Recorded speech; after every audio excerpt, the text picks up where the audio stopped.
오늘은 잠언 10장의 말씀을 보도록 하겠습니다. 이 10장부터 22장까지의 내용은 375구의 경구로 이어져 있는데요. 모두 하나님의 지혜의 말씀이지만 모두가 독립적인 구절구절들입니다. 연관성이나 어떤 관계성을 가지고 있지 않고 한 절 한 절에 독립적으로 하나님의 교훈을 담고 있습니다. 또 특별히 이 한 절 한 절마다 선과 악을 비교하기도 하고 지혜와 어리석음을 비교해서 설명하기도 합니다. 이 한 절 한 절을 통해서 하나님께서 주시는 교훈의 말씀이 우리의 마음에 새겨진다면 우리도 이 말씀을 통해서 참된 지혜로운 자로 살아갈 수 있으리라 생각됩니다. 이 말씀을 통해서 저와 여러분이 참된 지혜자로 설 수 있기를 축복합니다. 다 말씀은 하지 않지만 중요한 말씀, 의미 있는 말씀 한 절 한 절씩 보도록 하겠습니다. 10장 1절에 보면 솔로몬의 잠언이라 지혜로운 아들은 아비를 기쁘게 하거니와 미련한 아들은 어미를 근심하게 하느니라. 지혜로운 아들, 어리석은 아들의 차이는 부모를 기쁘게 하냐, 부모를 아프게 하고 슬프게 하느냐 거기에 있다는 거죠. 무엇을 해서 기쁘게 아니라 이 아들이 자식이 지혜로운 삶을 살 때 부모는 기쁨이 되는 것입니다. 그래서 자식은 부모의 면류관이라는 말처럼 자식이 어떻게 하느냐에 따라서 부모가 영광이 돼요. 그러니까 우리가 어떻게 사느냐에 따라서 하나님이 영광이 되는 것처럼 우리의 삶이 그만큼 중요하다 그 말이죠. 그래서 부모의 기쁨이 되는 자식은 지혜로운 자식입니다. 그러나 부모의 슬픔이 되고 부모의 걱정거리가 되는 자식이라면요, 그건 어리석은 자식이죠.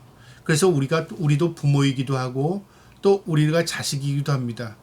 우리가 부모의 입장에서는 지혜로운 자식이 될 수 있도록 기도하고요. 또 우리가 자식의 입장에서는 우리가 부모의 면류관이 될 수 있는 또 지혜로운 자식들 다 될 수 있기를 주님의 이름으로 축복합니다. 2절에요. 불의의 재물은 무익하여도 공의는 죽음에서 건지느니라. 물질의 문제인데요. 불의한 재물은 무익하답니다. 그러니까 쓸모없다 그 말이죠. 공의는 죽음을 건진답니다. 생명이 된다 그 말이죠. 이 뒤에 말은 하지 않지만 하나님이 그렇게 하시겠다는 내용입니다. 우리가 아무리 불의한 재물을 많이 가질 수 있을지라도 그 모든 게 다 쓸데없는 재물이 되게 하시겠다 그 말이죠. 하나님이요. 그러나 우리가 공의로운 삶을 살고 하나님의 기쁨이 된다면 우리가 어떤 상황 가운데서 죽음을 면하고요. 생명의 길로 하나님이 인도하신다는 약속이 이 안에 있는 것입니다. 그 다음에 넘어가서 7절을 보면 의인을 기념할 때에는 칭찬하거니와 악인의 이름을 썩게 되느니라. 의인과 악인을 비교하는데 의인은 기념할 때, 그러니까 그가 세상을 떠나고 죽은 이후에 칭찬한답니다. 그 사람을 기억하면서 길이길이 그 사람을 되새기는 거죠. 그런가 하면 악인의 이름은 썩는답니다. 두고두고 욕을 하고요.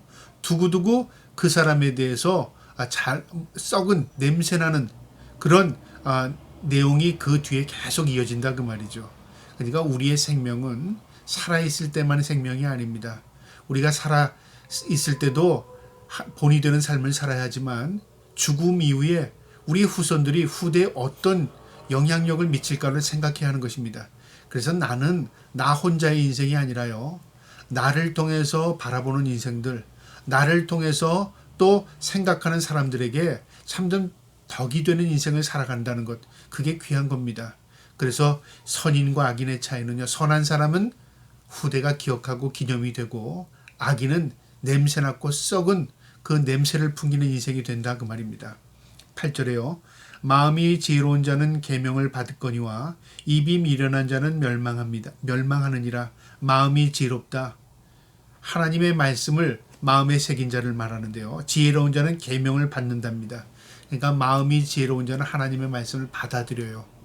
그러니까 미련한 자는 하나님의 말씀을 거부하게 되죠. 그것뿐만 아니라 입이 미련해진답니다. 그러니까 내용이 없고 들은 게 없으니까 입이 미련해질 수밖에 없는 거죠. 내 마음에 누구를 모시고 있느냐에 따라서 내 삶의 행동 방식도 달라집니다. 내 안에 예수 그리스도를 모시고 있으면요. 내 삶에 그리스도의 향기가 날 것이고요.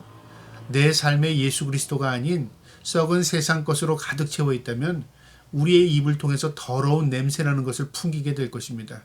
그게 우리의 삶입니다.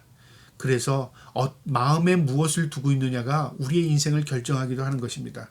9절에요. 바른 길로 행하는 자는 걸음이 평탄하려니와 굽은 길로 행하는 자는 드러나느니라. 바른 길, 굽은 길, 삐뚤어진 길 말하죠. 정도라고 말하죠. 옳은 길을 가면 우리의 삶이 편안합니다. 그러나 우리가 삐뚤삐뚤한 잘못된 길을 가면 결국 우리가 혼돈된 삶을 살 수밖에 없는 겁니다. 그러니까 내가 어떤 삶을 사느냐는 그 살아가는 인생의 등에서 결정됩니다. 성경은 길에 대한 얘기가 있는데 좁은 길, 넓은 길이 있죠. 좁은 길은 생명의 길, 넓은 길은 사망의 길. 좁은 길은 사람이 적게 갑니다. 넓은 길은 사람들이 모두 웅성웅성하고 그 길로만 갑니다. 그런데 실제 결론은 뭐냐면요. 생명과 사망의 길은 이처럼 사람들이 많이 찾는 길이 사망의 길이랍니다. 그러니까 지혜로운 사람만이 갈 수 있는 것이 생명의 길입니다. 저와 여러분의 생명의 길, 하나님이 기뻐하는 길을 걸어갈 수 있기를 축복합니다. 11절에요. 의인의 입은 생명의 샘이라도 악인의 입은 독을 머금느니라. 여러분, 입이 뭐냐면요. 우리의 마음에 있는 것을 표현하는 게 입술로 나옵니다. 그러니까 언어죠. 내가 무엇을 담고 있느냐에 따라서 내 입으로 표현되는 것인데 의인은 입에서 생명의 샘을 솟는답니다. 생명의 샘, 좋은 내용, 그리고 남을 살리고 남을 위로하고 남을 격려하고 하는 거죠. 그런데 악인은 어떠냐면 입에서 독을 머금는답니다. 남을 죽이고 남을 해하고 남을 미워하고 저주하고 하는 것들이죠. 그러니까 그 입에서 어떤 얘기가 나오느냐는 그 사람이 어떤 사람인가를 알 수 있는 것입니다. 저 사람은 선한 사람이야. 그런데 입에서 악한 말들이 나오면 그것은 선한 사람이 아닙니다. 저 사람은 악한 사람이야. 그런데 그 말에서 선한 말이 나오고요. 남을 살리는 말이 나오고 의로운 삶을 살아가면 그 사람 선한 사람입니다. 그래서 우리는 입에 사람의 입에 있지 않고 행함에 있다고 말하지 않습니까? 믿음도 그렇지 않습니까? 이처럼 의인과 악인의 차이는 바로 입에 있답니다. 저와 여러분의 입이 하나님이 기뻐하는 생명의 샘이 되어서요. 남을 살리고 하나님의 말씀을 전하고 또 하나님 앞에 영광을 돌리는 입술들 되길 바랍니다. 그래서 시편 기자는 이렇게 말하기도 합니다. 내 입술에 파수꾼을 세워달라고까지 이야기합니다. 내가 잘못된 언어로 남을 상처를 주고 잘못된 말로 남에게 깊은 아픔을 주지 않도록 하나님 잘못된 언어가 나올 때 내 입에 보초를 세워서 막아달라 그 말이죠. 입 다물게 해달라 그 말입니다. 그만큼 말이 그만큼 중요한 겁니다. 저와 여러분의 마음속에도요. 늘 선한 마음으로 선한 삶을 살 뿐만 아니라 선한 언어로 사람을 살릴 수 있기를 축복합니다. 12절에요. 마음은 다툼을 일으켜도 미움은 다툼을 일으켜도 사랑은 모든 허물을 가리우느니라. 미움, 다툼입니다. 사랑, 우리의 모든 것을 씻어줍니다. 그러니까 내가 남을 미워하면 나도 상처를 입고 남에게도 상처를 줍니다. 내가 상처를 입었어도요. 사랑으로 품으면 내가 치료가 되고 남도 위로가 됩니다. 그러니까 우리 주님께서 말씀하신 사랑하라 하는 것은요. 상대를 위한 게 아니었습니다. 우리 주님께서 우리를 사랑해 주셨습니다. 우리가 치료가 되었어요. 그러면서 우리에게 사랑하랍니다. 서로 사랑하랍니다. 서로 어루만지고 서로 사랑하면 내 상처가 아물게 되고 남의 상처도 치료가 되는 것입니다. 이게 성경적인 겁니다. 하나님의 말씀 생명입니다. 그 다음에 16절에요. 의인의 수고는 생명에 이르고 악인의 소득은 죄에 이르느니라. 의인의 수고는 생명이랍니다.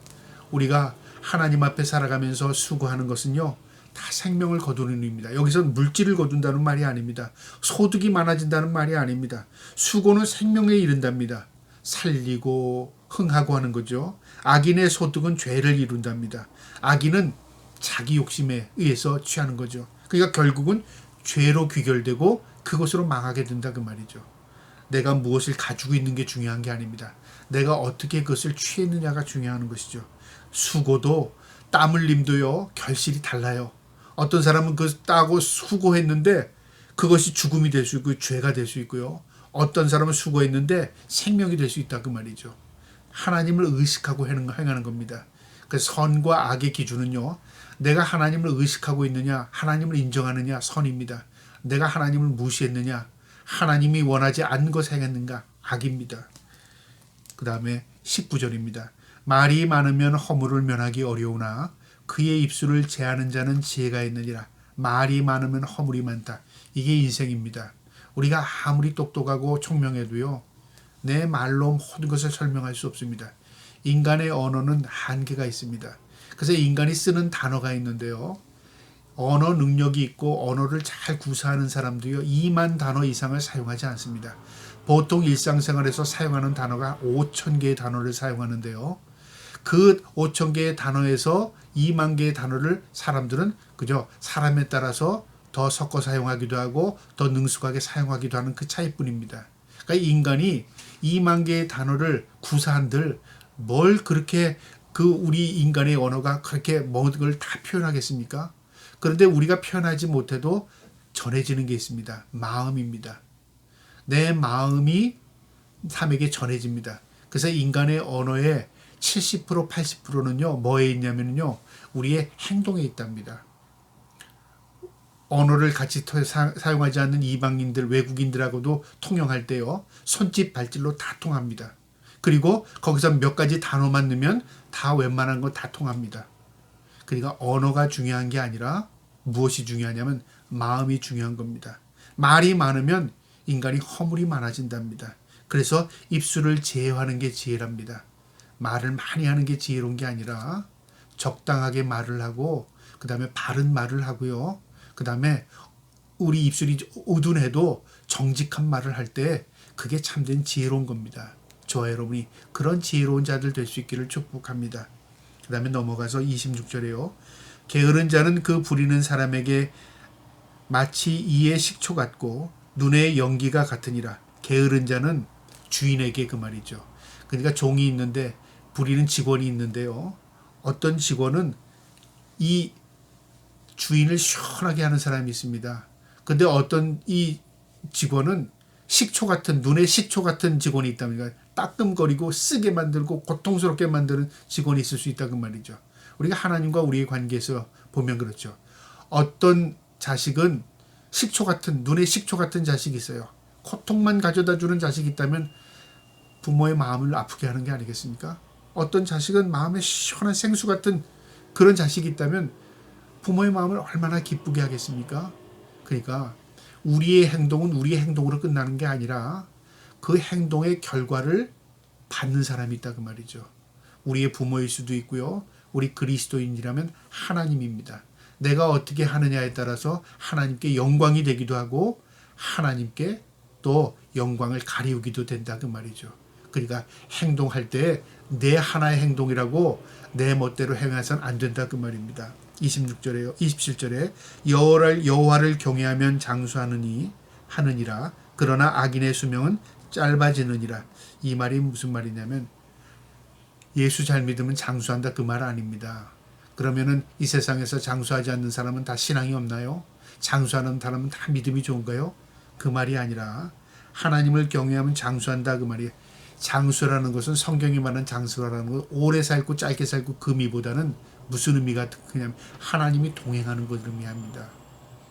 하나님이 함께하는 인생이 장수하는 인생입니다. 의미, 보람 있는 인생을 사는 것이 장수하는 인생입니다. 여러분 짧게 살아도 의미 있고 보람 있고 하나님의 영광이 되는 인생이 있고요. 길게 살아도 고통과 절망 가운데 사는 사람이 있습니다. 여러분 무엇이 더 중요하죠?